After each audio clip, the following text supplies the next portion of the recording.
Setelah minum obat 1 bulan, badan saya panas, kemudian hitam-hitam, melepuh, reaksi terhadap penyakit itu nggak sama lagi. Wajah saya dulu sama wajah saya sekarang kan beda. Kok hidup saya kayak gini ya? Bertubi-tubi datang dan datang lagi.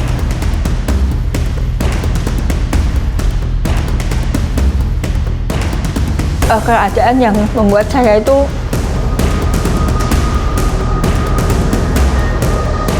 rasanya nggak mau hidup.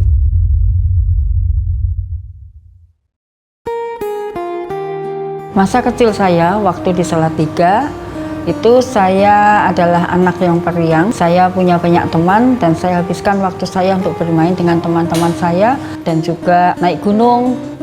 Di gunung itu kalau sudah sampai di puncaknya kayak gitu, pemandangannya kan indah banget.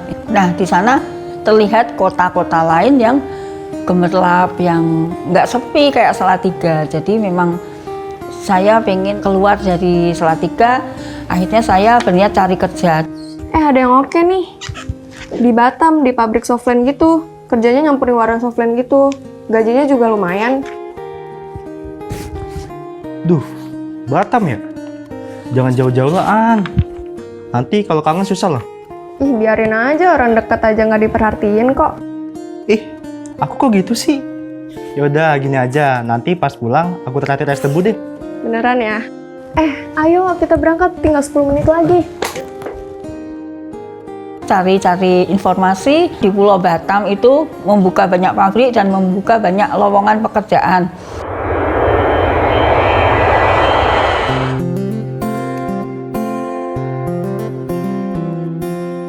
Ya, waktu di Pulau Batam, saya bekerja di bagian printing, bagian pewarnaan softline itu ya. Jadi saya yang bertanggung jawab untuk bisa mewarnai softline dengan baik. Jadi saya harus tahu campurannya apa dan itu saya kerjakan dengan senang ya.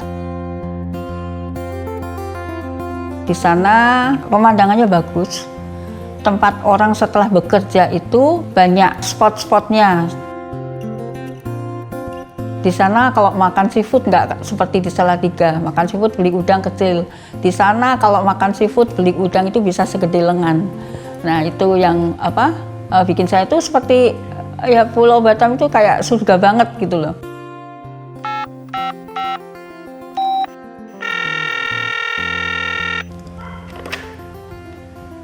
Halo. Wih, jajanan malamnya ada yang makanan Jepang juga ya? Kalau gitu, bolehlah aku ke situ. Yang dikangenin udang bakarnya atau yayangnya nih? Yang mana ya? Ya, dua-duanya deh. Oh iya, An, sorry nih. Aku udah ditungguin ibuku. Yaudah ya. I love you, sayang. Love you too.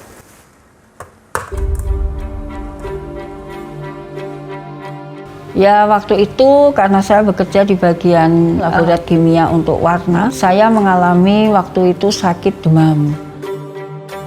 Dan setelah itu saya periksa ke dokter. Dokter berkata bahwa cuma kecapean kelelahan.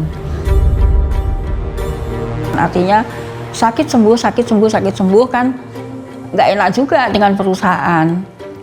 Kemudian saya diskusi dengan pihak perusahaan. Intinya saya nggak mau makan gaji buta, saya bilang gitu. Jadi saya pulang supaya saya menyembuhkan diri dulu, barangkali pulang ke Salatiga sembuh dan nanti bisa bekerja kembali. Ya, sekembalinya saya ke Salatiga memang fokus pemulihan. Saya semakin intens dengan Mas Elia ya waktu itu. Kemudian waktu intens dengan Mas Elia itu kan nggak datang bulan. Kami memutuskan untuk beli test pack sendiri. Memang benar hamil. Ya Mas Elia cuma memutuskan ya menikah. Cuman karena keluarga besar saya mengajukan persyaratan yang nggak mungkin dilakukan waktu itu ya sama keluarga Mas Elia. Akhirnya Mas Elia ini pergi dan karena pergi ya kita nggak jadi nikah. Waktu itu saya memang benci dengan Mas Elia waktu itu ya. Saya memandang hidup saya waktu saya harus melahirkan sendiri dan kemudian menanggung hidup anak saya Ya itu saya harus bekerja, meskipun saya sakit ya saya bekerja. Tanpa sepengetahuan saya, Mas Elia ini mencari tahu kabar tentang saya.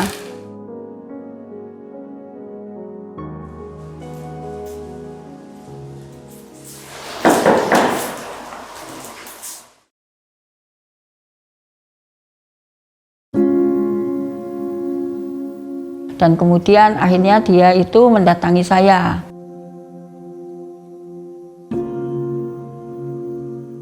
Ya sempat nggak percaya, sempat masih ada rasa benci. Waktu itu keadaan Mas Elia kelihatan kalau dia itu juga depresi, kayak nggak punya harapan. Terus akhirnya dia menyampaikan kalau mau menikah dengan saya. Akhirnya saya disetujui untuk menikah secara sederhana.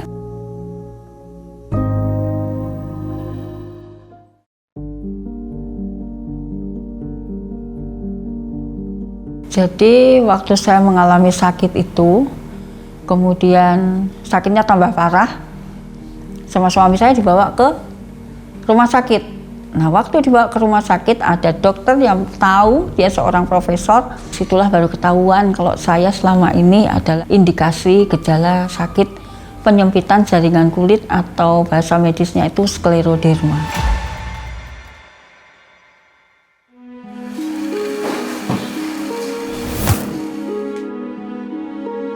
Jadi waktu itu saya beratnya 69 kilo, kemudian turun jadi 40 kilo. Karena saya melihat perubahan tubuh saya ini sudah sakit, kemudian berubah wajah, berubah bentuk, dan itu sangat membuat saya semakin dalam depresi.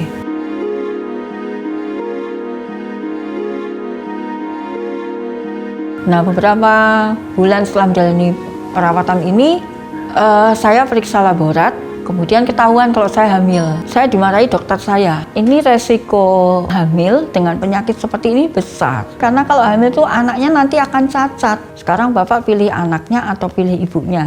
Kalau saya sarankan ibunya saja yang diselamatkan karena anaknya kita kan belum tahu. Bu, ini saya kasih obat untuk menggugurkan. Di situ saya kembali menangis. Kok hidup saya kayak gini ya? Keadaan yang membuat saya itu rasanya nggak mau hidup.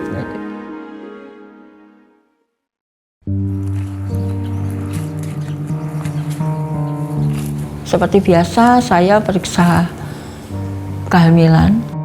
Dalam keadaan sakit saya jalan.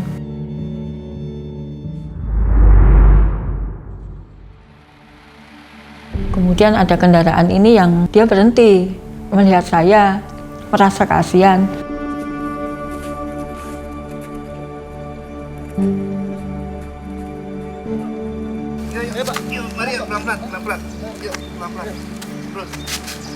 Terus saya lihat, guru saya SMA. Saya bilang, Pak, saya Ano, Pak. Loh, kok kamu bisa gini, kenapa? Ditanya kayak gitu, saya sedih, saya nangis lagi ya waktu itu kan. Ya, jadi Elia sama Anne untuk saat ini kita bisa berkumpul di tempat ini. Akhirnya saya ke rumahnya, kemudian diajak berdoa. Kita sama-sama berdoa. Mari kita berdoa.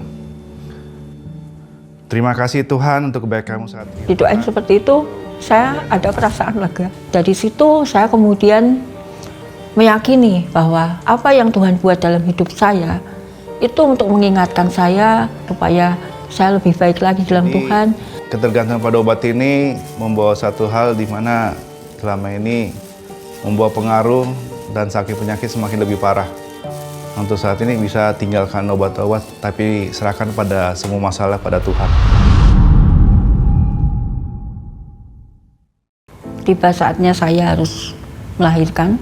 Anak saya yang dibilang nanti lahirnya cacat, anak saya nanti yang dibilang lahirnya prematur itu enggak pas 9 bulan 10 hari anak saya lahir dengan keadaan yang sehat, yang selamat tanpa kurang suatu apapun.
setelah saya sembuh dari COVID-19, keluarga besar saya, mereka juga merasa bersukacita dan menganggap bahwa hidup saya itu suatu mukjizat.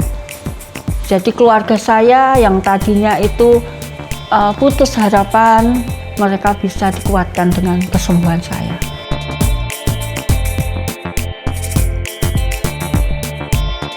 Saya memimpin suatu yayasan Skleroderma Indonesia, di mana saya boleh memberkati mereka karena mereka boleh melihat kisah hidup saya, memenangkan orang-orang dengan ODS, memenangkan hatinya dan mempunyai pengharapan yang baru bahwa hidup saya dipakai.